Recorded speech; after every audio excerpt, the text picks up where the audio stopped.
আমরা সবাই জানি এসসিআরটি ডিএলএড এক্সাম এন্ট্রেন্স হতে চলেছে, এন্ট্রেন্স এক্সাম এসসিআরটি প্যাটের জন্য। তো আমরা বাংলা ভাষার ক্লাস অলরেডি স্টার্ট করে দিচ্ছি, আমাদের পেইড ব্যাচও স্টার্ট হয়ে গেছে এবং ইউটিউবে ওপেনও ক্লাস আমাদের স্টার্ট হয়ে গেছে, আপনারা জানেন ইতিমধ্যে। আমরা গত ক্লাসে সিলেবাস নিয়ে আলোচনা করছিলাম। তো আজকে আমরা প্রথম টপিক, যার নাম হচ্ছে ভাষাগত দক্ষতা। তো সেই ভাষাগত দক্ষতা নিয়ে আজকে আমরা বেসিক একটা আইডিয়া আপনাদের দেব এবং এই ভাষাগত দক্ষতা টপিক থেকে আপনাদের লাস্ট ইয়ার বা তার আগে প্রশ্ন কিন্তু এই টপিক থেকে পরীক্ষা প্রশ্ন কিন্তু মিস হয় না ভাই। যতটা প্রিভিয়াস এর কোয়েশন দেখেছি আমাদের এই টপিক থেকে কিন্তু আমরা মিস পাইনি এবং খুব সহজ সহজ প্রশ্নগুলো আসে।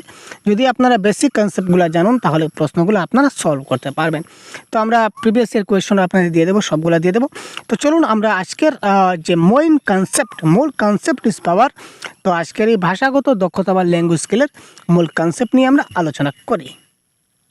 সিটেট পরীক্ষায় ভাষাগত দক্ষতা বাংলা প্যাডাগজির একটি গুরুত্বপূর্ণ অধ্যায়। আমরা সবাই জানি যে ভাষাগত দক্ষতা থেকে প্রিভিয়াস 12 বছরে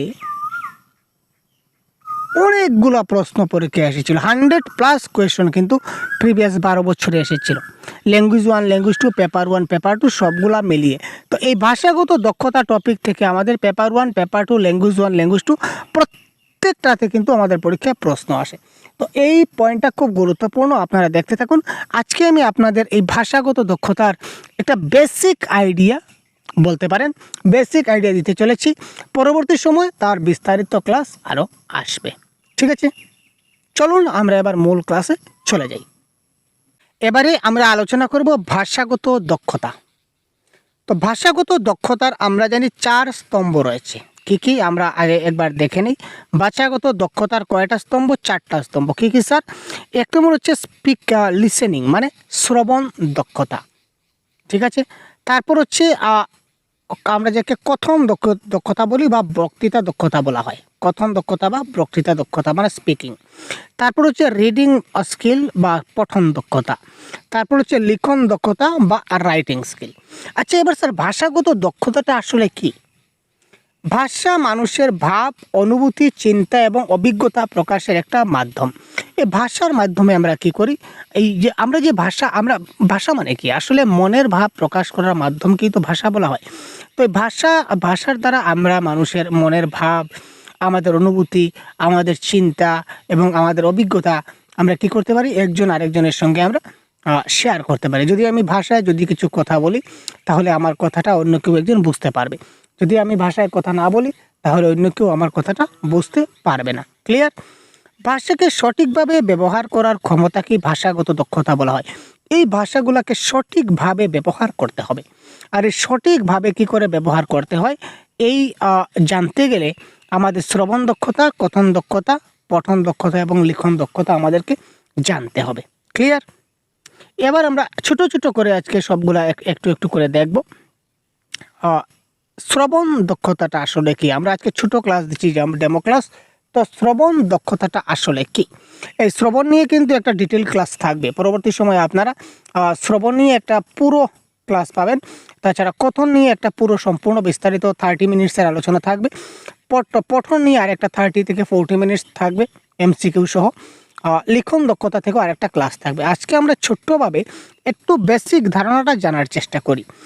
শ্রবণ দক্ষতা মানে কি? শ্রবণ মানে লিসেনিং, আর শ্রবণ মানে জেনারেলি যদি বুঝি তাহলে কি স্যার? মানে কান দিয়ে যা শোনা হয় এটাকে শ্রবণ বলে, আমরা যেটা বুঝি। অন্যের কথা মনোযোগ সহকারে শুনে তার অর্থ, ভাব এবং উদ্দেশ্য বুঝতে পারার ক্ষমতা। এবার দেখুন, আমি কান দিয়ে অনেক কিছু শুনলাম, কেউ আমার সামনে অনেক কিছু কথা বলছে, আমি শুনতে যাচ্ছি। এবার তার কথাগুলো শুনে আমি যদি কিছু না বুঝি তাহলে এটাকে শ্রবণ বলবো না। যদি আমি শুনে যদি সে কি বলছে এটা যদি আমি বুঝতে পারি তাহলে এটাকেই বলা হবে কি? শ্রবণ বা লিসেনিং। অন্যের কথাগুলো মনোযোগ সহকারে শুনবো এবং সে কি বলেছে তার অর্থ, ভাব এবং উদ্দেশ্য আমাকে বুঝতে হবে। এই বুঝতে পারার ক্ষমতাটা যখনই আমার মধ্যে চলে আসবে তখন বুঝতে হবে যে আমার শ্রবণ দক্ষতা এসে গেছে। এটি ভাষা শেখার প্রথম ধাপ। পরীক্ষায় প্রশ্ন আসতে পারে শ্রবণ দক্ষতাটা ভাষাগত দক্ষতার কিংবা ভাষা শিখনের কত নম্বর ধাপ বা ড্যাশ ধাপ? এটা কারেক্ট অ্যান্সার হবে ফার্স্ট স্টেপ, প্রথম ধাপ। এটা কেন গুরুত্বপূর্ণ স্যার? দেখুন, আমরা যদি ভালো করে শুনতে পারি, ভালো করে শুনলে আমাদের উচ্চারণ শুদ্ধ হবে। আজকে কেউ একজন কিছু একটা বলছে কথা, তার কথাগুলো যদি আমি ভালো করে শুনি, তাহলে আমাকে কি করতে হবে? উচ্চারণটা শুদ্ধ হবে। যদি ভালো করে শুনি, তো সে কি উচ্চারণ করছে যদি আমি খুব ভালো করে বুঝে যাই, তাহলে পরবর্তী সময় আমারও উচ্চারণটা কি হয়ে যাবে? ঠিক হয়ে যাবে। এবং শব্দভাণ্ডার বৃদ্ধি হবে। কোন শব্দে কোন প্রয়োগ করব, কখন কোন শব্দ অ্যাড করব, এটা আমি যদি ভালো করে শুনি তাহলে বলতে পারবো। ঠিক আছে? এবং সঠিক অর্থ বোঝার ক্ষমতা তৈরি করব। এর মূল উদ্দেশ্য হলো বক্তব্য বুঝতে শেখা এবং মনোযোগ বৃদ্ধি করা। এর মূল উদ্দেশ্যটা কি? মূল উদ্দেশ্যটা হচ্ছে বক্তব্য বুঝতে শেখা এবং মনোযোগ তৈরি করা। ঠিক আছে না? যদি ভালো করে না শুনি, তাহলে আমি তার কথাগুলো, সে যে কথাগুলো বলছে সেটা আমি শুনতে পাবো না। আমি তখনই শুনবো যখন কেউ বলবে। আর তার বলা কথা যদি আমি মনোযোগ সহকারে ভালো করে না শুনি, তাহলে আমি তার কী বলছে তার অর্থটা আবার আমি বুঝতে পারবো না। আমার সামনে কেউ যদি গালি দিয়ে চলে যায়, আমি যদি কিছু না বুঝি, তাহলে আমি তাকে কোনো রিয়াকশন দেবো না। সে কী বলে আমি বুঝলাম না, চলে গেলো, যাক, কোনো অসুবিধা নেই। আর যদি সে আমাকে গালি দেয়, আমি যদি বুঝেছি গালি দেয়, আমি সঙ্গে সঙ্গে কী করবো? রিয়াকশন করব। দ্যাট ইজ ফান্ডা, তাই না? আচ্ছা, তো এটার মূল বৈশিষ্ট্য কী স্যার? শ্রবণ দক্ষতার মূল বৈশিষ্ট্য কী? ১ নম্বর হচ্ছে মনোযোগ। এই যে বললাম, মনোযোগ দিয়ে আমাকে শুনতে হবে। বক্তব্যের মূল ভাব অনুধাবন করা, যে সে যে এতক্ষণ বক্তৃতা দিল, তার বক্তৃতার মূল সে কী বুঝাতে চাইছে, তার এতক্ষণ বক্তৃতার পিছনে মূল কাহিনীটা আসলে কী, মূল অনুধাবনটা আসলে কী। শব্দ ও উচ্চারণ শনাক্তকরণ, কোন শব্দর কোন উচ্চারণ করেছে সেটাকে আমি খুব ভালো করে শনাক্তকরণ করতে হবে। কারণ পরবর্তী সময়ে আমি যখন বক্তৃতা দেব, দেখুন, একজন ভালো বক্তা হতে গেলে প্রথমে ভালো শ্রোতা হতে হয়, এটা মনে রাখবেন। আমি যদি ভালো বক্তা হতে চাই, তাহলে আমাকে প্রথমে ভালো শ্রোতা হতে হবে। মানে ভালো যদি আমি শুনতে পারি, শোনার দক্ষতা যদি আমার ভালো থাকে, তাহলে আমার বলার দক্ষতাও থাকবে। তো যদি আমি মনোযোগ দিয়ে যদি শুনি, তাহলে তার শব্দ এবং উচ্চারণগুলো আমি শনাক্তকরণ করতে পারবো এবং ধৈর্য সহকারে শুনতে পাবো এবং সঠিক প্রতিক্রিয়া দিতে হবে। That is the main funda, main objectives ইয়া বৈশিষ্ট্য অফ লিসেনিং স্কিল। তারপর হচ্ছে এইটার অনুশীলন পদ্ধতি কী করে করবো স্যার? অর্থাৎ ক্লাসরুমে আমি কীভাবে ছাত্রদেরকে সঙ্গে তার লিসেনিং স্কিল ডেভেলপ করতে সাহায্য করব? এটা আমি গল্প, কবিতা এবং সংবাদ শোনা। আমি তাকে গল্প শোনাতে পারি, কবিতা শোনাতে পারি, অথবা আমি তাকে কোনো সংবাদ শোনাতে পারি। তারপর ২ নম্বর হচ্ছে শিক্ষকের বক্তব্য শোনা, কিংবা শিক্ষক একটা ক্লাসরুমে বক্তৃতা দিচ্ছেন, ছাত্রটা বক্তব্যটা মনোযোগ সহকারে শুনছে, এটাও তো হতে পারে। হতে পারে স্যার। অডিও ভিডিও উপকরণের ব্যবহার, আমি কি করতে পারি? ক্লাসরুমে অডিও বা ভিডিও আমি কি করতে পারি? অডিও ভিডিও উপকরণগুলো আমি ব্যবহার করতে পারি। প্রশ্ন উত্তর কার্যক্রমে অংশগ্রহণ করা। এবার আমি তাকে কিছুটা গল্প বললাম। ধরে নিন আমি একটা ক্লাসে আছি স্যার, ধরে নিন আমি একটা ক্লাসে আছি, আর ক্লাসের মধ্যে আমি একটা ছাত্রদের একটা টপিক নিয়ে ক্লাস করলাম। তো টপিক নিয়ে ক্লাস করলাম, আমার ক্লাসে 5 জন ছাত্র আছে। তো তারা আমার কথাটা শুনলো কি শুনলো না, তারা আমার কথাটা ঠিকমতো বুঝতে পারলো কি না, ঠিকমতো শুনতে পারলো কি না, সেটা আমি কী করে বুঝবো? আমি একটা গল্প তাদের পড়ালাম, গল্পটাকে বোঝালাম, তারপর আমি গল্পের মধ্যখান থেকে ছোট ছোট 2-1টা প্রশ্ন আমি তাদের করলাম। আচ্ছা বলো তো, আমি এই যে গল্পটা বললাম, গল্পের মধ্যে যে কোনো একটা লাইন আপনি তাদের বলতে পারেন যে ওইটার মানে আসলে কী, যেটা আপনি অলরেডি এতক্ষণের মধ্যে আপনি অলরেডি ক্লাসে খুব ভালো করে বুঝিয়েছেন। এবার সে যদি আপনার প্রশ্নের উত্তর দিতে পারে, তাহলে আপনি বুঝে যাবেন যে সে আপনার কথাগুলো ভালো করে শুনতে পেরেছে, তার শ্রবণ দক্ষতা বৃদ্ধি হয়েছে। দ্যাট ইজ কল প্রশ্নোত্তর কার্যক্রমে অংশগ্রহণ, এটাকে বলা হয়। তারপর হচ্ছে বক্তৃতা দক্ষতা। বক্তৃতা দক্ষতাকে আমরা বলতে পারি কথন দক্ষতা। কথন দক্ষতা ইংলিশে যাকে বলা হবে স্পিকিং, ইংলিশে যাকে বলা হবে স্পিকিং স্কিল। কী বলা হবে? Speaking skill. আচ্ছা, কথা বলা, কথন মানে কি? কথন মানে হচ্ছে কথা বলা, ঠিক আছে? বক্তৃতা আর কথন মানে হচ্ছে কথা বলা। তো কথা বলা হচ্ছে কি নিজের ভাব, মতামত এবং অনুভূতি স্পষ্ট এবং সঠিকভাবে মুখে প্রকাশ করার ক্ষমতা। আমরা যে কথাটা বলি, এই কথাটা বলাকে কিন্তু কি বলা হয়? কথন দক্ষতা বলা হয়। আমরা যে কথা বলি, এই কথা বলাকে কিন্তু কথন দক্ষতা বলা হয়। যেমন আমাদের নিজের ভাব বলি বা আমাদের মতামত বা আমাদের অনুভূতি স্পষ্ট এবং সঠিকভাবে যদি আমরা মুখে প্রকাশ করতে পারি, তো সেটাকে বলা হবে কি? বক্তৃতা দক্ষতা। আচ্ছা স্যার, বক্তৃতা দক্ষতাটা কেন অত গুরুত্বপূর্ণ? এতে যোগাযোগ সহজ হয়। আমি যদি খুব ভালো করে যদি তাদের আমি বুঝিয়ে দিতে পারি, তাহলে যদি আমি ভালোভাবে কথা বলতে পারি, তো যোগাযোগ সহজ হবে। সে আমার কথাটা বুঝবে, আমি তার কথাটা বুঝবো, তার সঙ্গে আমার যোগাযোগটা ভালো হবে, সামাজিক সম্পর্ক উন্নত করবে এবং নেতৃত্বের গুণ মানে লিডারশিপ কোয়ালিটি আমার মধ্যে বৃদ্ধি হবে যদি আমি ভালো করে কথা বলতে পারি। এর উদ্দেশ্য হলো আত্মবিশ্বাসের সঙ্গে সামাজিক যোগাযোগে দক্ষ হওয়া, অর্থাৎ সোশ্যালি কানেক্ট হওয়া সবার সঙ্গে। যদি আমি সবার সঙ্গে ভালোভাবে ব্যবহার করতে পারি, সবার সঙ্গে মিলেমিশে কথা বলতে পারি, তবে সমাজের সঙ্গে আমার একটা পরিচিতি হবে। আর যদি আমি কারোর সঙ্গে কথাই না বলি, তাহলে কি আমার সামাজিক বিকাশিত হবে? মোটেই হবে না। এটার মূল বৈশিষ্ট্য কী স্যার? আমি শুদ্ধভাবে উচ্চারণ করতে হবে, সাবলীলভাবে পড়তে হবে, মানে একটা ফ্লুয়েন্সি থাকতে হবে, আত্মবিশ্বাস, আমি যা বলছি ঠিক বলছি, সঠিক বলছি, এই আত্মবিশ্বাসটা থাকতে হবে। উপযুক্ত শব্দ ব্যবহার করতে হবে, কখন কোন শব্দটা লাগবে এটা গুলিয়ে মিললে চলবে না। সঠিক সময় সঠিক শব্দ আমাদের ব্যবহার করতে হবে, স্পষ্ট ভাব প্রকাশ করতে হবে। আমি যে কথাটা বলতে চাইছি, এটা যদি একজন শুনে সে যদি বুঝতে না পারে সে কী বললো, তাহলে সেই বলাকে আমি বলবো না বা কথন বলবো না।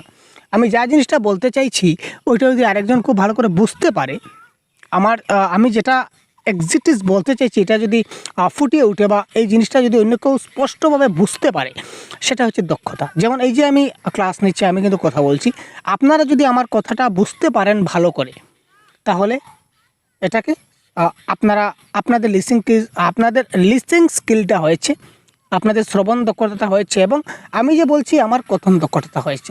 এবার আপনারা বলুন, এতক্ষণ যে আপনারা ক্লাস করছি, আপনাদের কার কোন স্কিলটা ডেভেলপ হয়েছে? আপনাদের লিসেনিং স্কিলটা হয়েছে কিনা না? ইয়েস অর নো আপনারা কমেন্ট বক্সে পিন করুন যে স্যার লিসেনিং স্কিল হয়েছে, এতটুকু আপনারা কমেন্ট বক্সে অলরেডি পিন করুন যদি বুঝতে পারেন যে লিসেনিং স্কিল হয়েছে। আর আপনারা যদি বলেন যে লিসেনিং স্কিল হয়েছে আপনাদের, তো আমি বুঝতে পারবো যে আমার এই যে কথা বলার দক্ষতা বা বক্তৃতা দক্ষতা বা স্পিকিং স্কিল আমার হয়েছে, আমি আপনাদের বোঝাতে পারছি। ঠিক আছে, তো এই অনুশীলনটা করতে গেলে কি করতে হবে? বক্তৃতা দক্ষতা ছাত্রদের মধ্যে ডেভেলপ করতে গেলে কি করতে হবে স্যার? নিয়মিত কথা বলার অনুশীলন করতে হবে। ছাত্ররা যাতে নিয়মিত কথা বলতে পারে তার একটা ব্যবস্থা করতে হবে। আয়নার সামনে বক্তৃতা চর্চা করতে পারেন কনফিডেন্স বৃদ্ধির জন্য, আবৃত্তি বা প্রতিযোগিতায় অংশগ্রহণ নিতে পারেন এবং দলগত আলোচনা মোস্ট ইম্পর্টেন্ট করতেই হবে। সবার সঙ্গে যদি দলগতভাবে যদি আমরা আলোচনা না করি, তাহলে কিন্তু হচ্ছে না স্যার। তারপর হচ্ছে পঠন কিন্তু অনেক সব থেকে যদি আমি বলি, পঠনটা হচ্ছে এটার মধ্যে সবচেয়ে বড় পার্ট। লিসেনিং সম্বন্ধে আমাদের জানতে হবে, স্পিকিং সম্বন্ধে জানতে হবে, আরও ডিটেলসে ক্লাস দেব পরবর্তী সময়ে। পঠনের পুরো ডিটেলস একটা ক্লাস আসবে, লিসেনিংয়ের একটা আসবে, স্পিকিংয়ের আসবে, প্রত্যেকটা আলাদা আলাদা ক্লাস আসবে। কিন্তু পঠনের ক্লাসটা কিন্তু অনেক দীর্ঘ হবে, কারণ পঠনের অনেকগুলো প্রকার আছে, রিডিংয়ের অনেকগুলো প্রকার আছে। এবং আমি আপনাদের জানিয়ে রাখি যে আমাদের সহজগুরু অ্যাপ রয়েছে, আপনারা হয়তো জানেন। আমাদের সহজগুরু অ্যাপে কিন্তু আমরা এই বাংলা ভাষার কমপ্লিট কোর্স কভার করছি। আপনাদের বাংলা ভাষার অ্যাকর্ডিং টু সিলেবাস আমরা 100% কোর্স আমাদের রয়েছে অ্যাভেলেবল। আপনারা প্লে স্টোর থেকে সহজগুরু অ্যাপটা খুব তাড়াতাড়ি ডাউনলোড করে নিন। প্লে স্টোরে গিয়ে সার্চ করুন সহজগুরু, সঙ্গে সঙ্গে একটা অ্যাপ চলে আসবে। আপনারা এই অ্যাপটা ডাউনলোড করে মোবাইল নাম্বার দিয়ে লগ ইন করে একদম আপনারা দেখবেন একদম স্বল্প ফি, খুব কম ফির মাধ্যমে আপনারা এখানে অ্যাডমিশন নিতে পারবেন এবং আপনাদের বাংলা ভাষার সম্পূর্ণ কোর্স এখানে প্রোভাইড করা হবে। অলরেডি হচ্ছে, আমাদের ক্লাস কিন্তু স্টার্ট হয়ে গেছে। আপনারা খুব তাড়াতাড়ি জয়েন হয়ে যান, লেট করবেন না, কারণ অনেক ক্লাস অলরেডি হয়ে গেছে, নোটসও অলরেডি প্রোভাইড করা হয়ে গেছে। আপনারা এই যেগুলো হয়ে গেছে এগুলো আপনারা অ্যাজ এ রেকর্ডেড ফর্মে আপনারা দেখতে পাবেন।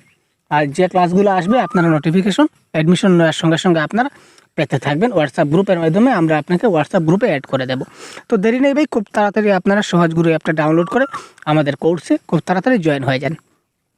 আচ্ছা, এবার স্যার প্রথম দক্ষতাটা কি বললেন না? ইয়েস, প্রথম দক্ষতাটা মানে কোনো একটা জায়গায় কোনো কিছু লেখা আছে, ধরে নিন এখানে একটা জিনিস লেখা আছে, এই জিনিসটা আমাকে পড়তে হবে। শুধু পড়লেই কি পড়া না স্যার, পড়লেই পড়া না। Reading with understanding. What is reading sir? Reading with understanding, ওই জিনিসটা পড়ে আমাকে বুঝতে হবে, ওই জিনিসটা পড়ে আমাকে বুঝতে হবে যে আমি ঠিক বুঝতে পারছি কিনা। অর্থাৎ যেখানে লেখা আছে লেখাটাকে পড়ে আমাকে বুঝতে হবে যে এখানে আসলে কী লেখা আছে। যদি আমি বুঝতে পারি, এই লেখাটা পড়ে আমি যদি বুঝতে পারি, তাহলে আমার পঠন দক্ষতা হয়েছে। ফর এক্সাম্পল, একটা রাস্তার ধারে একটা বড় স্কুলের বাউন্ডারির দেওয়াল, ধরে নিই এটা একটা স্কুল। হ্যাঁ, এটা হচ্ছে স্কুল, একটা বাউন্ডারি। তো এই বাউন্ডারি এই দেওয়ালে লেখা ছিল নো পার্কিং, ফাইন 500। আমি পড়লাম, এখানে লেখা ছিল নো পার্কিং, ফাইন 500। ঠিক আছে, আমি এটা পড়লাম, পড়ে আমি এখানে আমার বাইকটা রেখে চলে গেলাম। তার মানে এই যে আমি পড়লাম, আমি কি তার অর্থ বুঝেছি? আমি অর্থ বুঝিনি। যদি আমি এটার অর্থ কি, যে এখানে নো পার্কিং মানে এখানে গাড়ি রাখা যাবে না, যদি রাখি তাহলে 500 টাকা ফাইন দিতে হবে। ঠিক আছে, আমি তো বুঝিনি।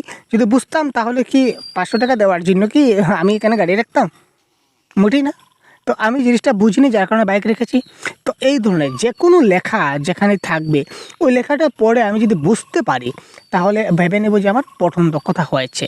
আর যদি বুঝতে পারি না, তাহলে ভেবে নেবেন যে পঠন দক্ষতা এখনও হয়নি।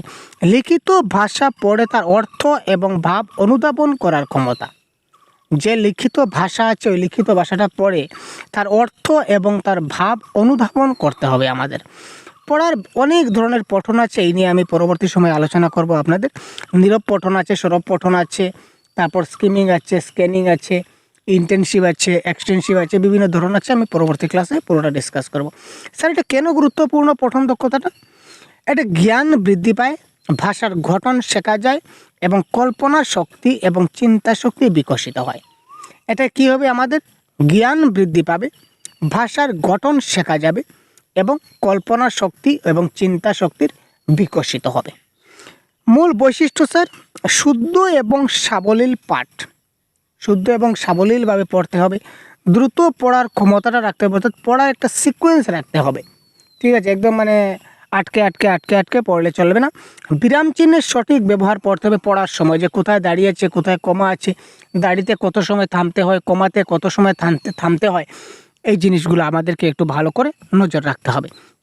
এবং পাঠের প্রতি আগ্রহ থাকতে হবে, যে জিনিসটা পড়বো তার প্রতি ইন্টারেস্ট থাকতে লাগবে, তাই না? যদি ইন্টারেস্ট বা মনোযোগ না থাকে, জবরদস্তি পড়ি, তাহলে কি হবে? হবে না। স্যার, এটা অনুশীলন পদ্ধতি কী হবে? নিয়মিত বই এবং সংবাদপত্র পড়া। আমাদের নিয়মিত বই এবং সংবাদপত্র পড়তে হবে। পাঠের পরে প্রশ্ন উত্তর করতে হবে। যদি পাঠের পরে প্রশ্ন উত্তর না করি, তাহলে হচ্ছে না স্যার। শব্দের অর্থ শেখা, আমরা শব্দের অর্থগুলো আমাদেরকে খুব ভালো করে শিখতে হবে। দ্রুত পাঠের অনুশীলন করতে হবে, পাঠ যেগুলো থাকবে এগুলো খুব ভালো করে আমাদের অনুশীলন করতে হবে। লিখন দক্ষতা কি? যে কোনো কথা আমরা আমাদের মনের ভাবটা আমরা প্রকাশ করতে চাই, যে কোনো কথাটা আমরা মনের ভাব, এই কথায় আপনাদের একটা কথা বলে রাখি, কোথাও খালি স্পেস আছে কিনা না একটু দেখে নিই। এটাকে যদি আমি হোয়াইট করি বা ইয়েলো করি, 1 মিনিট, যদি আমি এটাকে ইয়েলো করি, ইয়েস। আচ্ছা, এটা একটা ব্ল্যাঙ্ক পেজ আমি নিলাম। এখানে দেখুন, ভাষাগত দক্ষতা আমি আগে বলেছিলাম, লিসেনিং, স্পিকিং, রিডিং এবং রাইটিং, এটা মনে রাখবেন। লিসেনিং, স্পিকিং, রিডিং এবং রাইটিং, অর্থাৎ শ্রবণ, কথন, পঠন এবং লিখন। এটাকে কিন্তু আরও দুটা ভাগে ভাগ করা যায়। একটা হচ্ছে রিসেপটিভ স্কিল আর একটা হচ্ছে প্রোডাক্টিভ স্কিল। রিসেপটিভ স্কিল মানে গ্রহণমূলক দক্ষতা, আর প্রোডাক্টিভ মানে হচ্ছে উৎপাদনমূলক দক্ষতা বা উৎপাদনমূলক দক্ষতাকে উৎপাদন, উৎপাদন বানানটা মিস্টেক হয়ে গেছে ভাই, উৎপাদনমূলক দক্ষতা। আর উৎপাদনমূলক দক্ষতার আরেকটা নাম আছে, যেটাকে আমরা বলতে পারি প্রকাশমূলক দক্ষতা। কি বলতে পারি স্যার? আমরা বলতে পারি প্রকাশমূলক দক্ষতা। ক্লিয়ার? আচ্ছা স্যার, গ্রহণমূলক দক্ষতা, আচ্ছা, যখন আমরা কিছু শুনি, এই 4টা দক্ষতা আমরা তো বুঝলাম, শ্রবণ, কথন এবং পঠন এবং লিখন। আচ্ছা, লিখনটা আমরা আবার বুঝবো, তার আগে একটু বলে রাখি। আমরা কি করলাম, যেমন এখানে বলেছে আর দুটা, এই 4টাকে দুটা ভাগে ভাগ করেছে। একটা হচ্ছে রিসেপটিভ স্কিল, একটা হচ্ছে প্রোডাক্টিভ স্কিল। রিসেপটিভ মানে যেটা দিকে আমরা গ্রহণ করি। আচ্ছা, আমরা যখন কোনো কিছু শুনি, তখন সেটা আমরা নিশ্চয় গ্রহণ করি, শুনলে আমরা গ্রহণ করি না। তো তার মানে লিসেনিংটা হয়ে যাবে স্যার আমাদের রিসেপটিভ স্কিল। যখন আমরা কোনো কিছু পড়ব তখন আমরা জ্ঞান আহরণ করব বা জ্ঞান সংগ্রহ করব, দ্যাট ইজ কল রিডিং। ঠিক আছে। আবার প্রোডাক্টিভ স্কিলের মধ্যে আমাদের কি, যখন আমরা কিছু কথা বলবো তো কথা বলার মাধ্যমে আমরা কি করি, আমাদের মনের ভাব প্রকাশ করি। আর কিছু কিছু কথা আছে যেগুলো মুখে বলা যায় না, সেগুলো আমরা লিখিত আকারে প্রকাশ করি। কিছু কিছু কথা আছে আমরা বললাম আর কি, যেমন একটা বই, একজন কবি সাহিত্যিক রবীন্দ্রনাথ ঠাকুর, তিনি কবে মারা গেছিলেন, তার অনেক কিছু লেখা পড়া বই এখন আমরা পড়ি। তার যে মনের ভাবগুলা তিনি আমাদের সবার কাছে ব্যক্ত করতে চাইছিলেন, তিনি তার মনের ভাব প্রকাশ করে গিয়েছিলেন, সেটা আমরা বইয়ের মাধ্যমে পড়ছি। এখন তিনি তো এখনো বলতে পারবেন না আমাকে, এখন তিনি তো এখনো নেই, কিন্তু উনি যে বইটা লিখে গেছিলেন সেই ওনার বইয়ের কথাগুলা, অর্থাৎ ওনার মনের কথাগুলা বইয়ের মাধ্যমে আমি বুঝতে পারছি। তো একটা কথা মনে রাখবো, এখানে এই লিসেনিং, স্পিকিং, রিডিং, রাইটিং, শ্রবণ, কথন, পঠন, লিখন, 4টা দক্ষতা। এর মধ্যে শ্রবণ এবং পঠন হচ্ছে গ্রহণমূলক দক্ষতা, আর কথন এবং লিখন হচ্ছে উৎপাদনমূলক এবং প্রকাশমূলক দক্ষতা। এখান থেকে পরীক্ষায় প্রশ্ন আসে। Clear sir? এবার আমরা দেখি একটু আমরা কোথায় ছিলাম, আমরা লিখন দক্ষতায় ছিলাম। নিজের ভাবনা, অভিজ্ঞতা এবং অনুভূতি লিখিতভাবে সঠিকভাবে প্রকাশ করার ক্ষমতা। লিখন মানে কি, এই যে বললাম আমাদের নিজের ভাবনা, নিজের অভিজ্ঞতা, নিজের অনুভূতি সবগুলা যেন আমরা সঠিকভাবে লিখিতভাবে আমরা যাতে প্রকাশ করতে পারি। এটি কেন গুরুত্বপূর্ণ স্যার? সৃজনশীল চিন্তার বিকাশ ঘটায়। এটা কী করবে, আমাদের সৃজনশীল চিন্তার বিকাশ ঘটাবে, ভাষা চর্চা উন্নত করবে এবং পরীক্ষায় ভালো ফল আনতে আমাদের সাহায্য করবে। যদি লিখন দক্ষতা যদি ভালো হয় তাহলে আমরা সৃজনশীল পরীক্ষার বিকাশ করতে পারি, ভাষার চর্চা উন্নত করতে পারি, আর পরীক্ষার ফলটা আমরা কেটে দেবো। এটা প্যাডাগজির ভাষায় আপাতত হচ্ছে না। সৃজনশীল চিন্তার বিকাশ হবে, ভাষা চর্চা উন্নত হবে এবং অলরাউন্ড ডেভেলপমেন্ট হবে। ক্লিয়ার? শুদ্ধ বানান থাকতে হবে, সঠিক ব্যাকরণ থাকতে হবে, সুন্দর হাতের লেখার আবার বৈশিষ্ট্য আছে, কিন্তু এগুলো যখন লিখনের ক্লাস দেব তখন আলোচনা করব আমরা। সুসংগঠিত ভাব প্রকাশ বা সৃজনশীলতা থাকতে হবে। নিয়মিত ডায়েরি ও রচনা লিখতে হবে, তখন আমাদের লিখন দক্ষতা বৃদ্ধি হবে। বানান চর্চা এবং অনুচ্ছেদ লিখতে হবে, তখন লিখন দক্ষতা বৃদ্ধি হবে। শিক্ষকের সংশোধনটা অনুসরণ করতে হবে, শিক্ষক যেটা সংশোধন করে দেবেন এটাকে ফলো করতে হবে, অনুসরণ করতে হবে। আরও বেশ কিছু পদ্ধতি আছে যার মাধ্যমে আমরা লিখন দক্ষতাকে আমরা কি করতে পারি, ঠিক করতে পারি। এই দেখুন যে জিনিসটা আমি একটু আগে আবার আপনাদের বলেছিলাম, এই যে লিসেনিং, স্পিকিং, রিডিং এবং রাইটিং, এই 4টাকে আমরা 2টা ভাগে ভাগ করতে পারি। একটা হচ্ছে রিসেপটিভ, একটা হচ্ছে এক্সপ্রেসিভ। প্রোডাক্টিভকে কিন্তু আবার এক্সপ্রেসিভ নামেও কিন্তু জানা যায়। আগে বলেছিলাম প্রোডাক্টিভ স্কিল, একই ব্যাপার। প্রোডাক্টিভ মানে উৎপাদনমূলক দক্ষতা, আর এক্সপ্রেসিভ মানে প্রকাশমূলক দক্ষতা। তো শ্রবণ এবং পঠন হচ্ছে গ্রহণমূলক দক্ষতা, সেটা জ্ঞান অর্জনের সঙ্গে সম্পর্কিত। ভাব প্রকাশের সঙ্গে সম্পর্কিত হচ্ছে বক্তৃতা এবং লিখন, অর্থাৎ স্পিকিং এবং রাইটিং। মনে থাকবে, কথন এবং লিখন হচ্ছে প্রোডাক্টিভ স্কিল বা এক্সপ্রেসিভ স্কিল, আর লিসেনিং এবং রিডিং হবে আমাদের রিসেপটিভ স্কিল। এতটুকু জানলে হবে। লিসেনিং কি? লিসেনিং হচ্ছে আগে শুনে শুনে অর্জিত হয়, আর পঠন যেটা পড়ে জ্ঞান অর্জিত হয়, আর বক্তৃতা কি? পড়ে বলার মাধ্যমে তা প্রকাশ করা যায়। আমি কথা বলে আমার মনের ভাবটা প্রকাশ করতে পারি, বা আমার লেখার মাধ্যমে আমি প্রকাশ করতে পারি। ক্লিয়ার? এই ব্যাপার। ভাষাগত দক্ষতা শিক্ষার লক্ষ্য যদি আমরা দেখি, এখানে দেখুন সঠিক ভাষা ব্যবহার করতে হবে। সঠিক ভাষা যদি ব্যবহার করি তাহলে যোগাযোগ দক্ষতা বৃদ্ধি হবে, যার ফলে চিন্তা এবং সৃজনশীলতার বিকাশ ঘটবে, এবং সর্বশেষে এই সবগুলো যদি একসঙ্গে কম্বিনেশন হয় তাহলে সামাজিক এবং সাংস্কৃতিক সচেতনতা বৃদ্ধি পাবে। এই 4টাই মূলত ভাষাগত দক্ষতা শিক্ষার মূল অবজেক্টিভস বা লক্ষ্য আমরা বলতে পারি। অবজেক্টিভস বোঝা গেল স্যার? ক্লিয়ার? এই ছোটো ছোটো পয়েন্ট থেকে কিন্তু পরীক্ষায় প্রশ্ন আসে, তাই আপনারা মনে রাখবেন। এই ক্ষেত্রে শিক্ষকের ভূমিকাটা কী? এই ক্ষেত্রে শিক্ষকের ভূমিকাটা কি আমরা যদি দেখি, ভাষাগত দক্ষতা ভাষা শিক্ষার একটা মূল ভিত্তি। ভাষাগত দক্ষতা হচ্ছে ভাষা শিক্ষার একটা মূল বেস। আমরা কোথায় ছিলাম? আচ্ছা, এখানে ছিলাম স্যার। শিক্ষকের ভূমিকাতে আমরা ছিলাম। 1 মিনিট। আনন্দময় পরিবেশ সৃষ্টি করা এবং অডিও ভিডিও উপকরণ ব্যবহার করা। ক্লাসরুমে আমরা খুব সুন্দর একটা পরিবেশ তৈরি করতে পারি যাতে করে শিশুরা তাদের মধ্যে ভাষাগত দক্ষতাগুলো বিকশিত হতে পারে। আমরা গঠনমূলক প্রতিক্রিয়া দেখাতে পারি, অর্থাৎ ভুল সংশোধনে সহানুভূতিশীল হওয়া। কেউ যে ছাত্র ভুল করে তখন তাকে বড় জোরে কোনো শাসন না করা বা কোনো কঠোর গালিগালাজ না করা, এই জিনিসগুলো আমাদের দেখতে হবে। সুযোগ তৈরি করে দিতে হবে শিক্ষার্থীদের কথা বলার এবং নিয়মিত অনুশীলনের একটা ব্যবহার তাদেরকে ব্যবস্থা করে দিতে হবে যাতে তারা খুব ভালো করে প্র্যাকটিস করতে পারে। Clear sir? উপসংহারে যদি দেখি, ভাষাগত দক্ষতা হচ্ছে ভাষা শিক্ষার একটা মূল বেস। ক্লিয়ার? শ্রবণ, কথন, পঠন এবং লিখন, এই 4টি দক্ষতার সঠিক বিকাশের মাধ্যমেই একজন শিক্ষার্থী ভাষায় পূর্ণাঙ্গ পারদর্শী হয়ে ওঠে। এই 4টা থেকে একটা যদি সে কম পারদর্শী হয় তাহলে সে কিন্তু ভাষা শিক্ষায় পারদর্শী হয়ে উঠবে না। ভাষা শিক্ষায় পারদর্শী হতে গেলে তার যেমন শ্রবণের দরকার, তেমন কথনের দরকার, কথন মানে বক্তৃতা, তেমন পঠনের দরকার, তেমনি লিখনের দরকার। এবং এই 4টি একে অপরের সঙ্গে কানেক্টেড। একীকরণ পদ্ধতিতে 4টা চলবে সম্পৃক্ত অবস্থায়, কাউকে ছেড়ে কেউ চলবে না। ক্লিয়ার?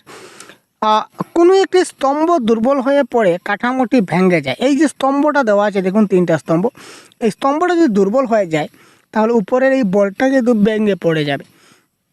তাই ভাষা শিক্ষার এই যে 4টা পাও দেওয়া আছে, 1টা 2টা 3টা এবং বিপরীত দিকে একটা পাও আছে, আমরা দেখতে পাচ্ছি না।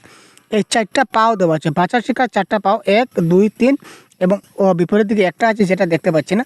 এই 4টা দক্ষতার সমান গুরুত্ব রয়েছে এবং সম্মিলিত চর্চা নিশ্চিত করতে হবে। 4টার মধ্যে একটাই যদি একটু নষ্ট হয়ে যায় বা বেকা হয়ে ভেঙে যায় তাহলে এটা কিন্তু এদিকে চলে আসবে। ঠিক আছে? তো এই চিত্র দ্বারা আমরা বুঝতে পারি যে 4টা পিলারে কিন্তু খুব আমাদের শক্ত আর রাখতে হবে। Clear sir? তো এই ছিল ভাষাগত দক্ষতার একটা বেসিক আইডিওলজি, বেসিক আইডিয়া। পরবর্তীতে আমরা আপনাদের জন্য আমাদের পেইড গ্রুপে আমরা নিয়ে আসব এই প্রত্যেকটার পুরো আলাদা আলাদা কনসেপ্ট আপনারা পেয়ে যাবেন এমসিকিউ সহ।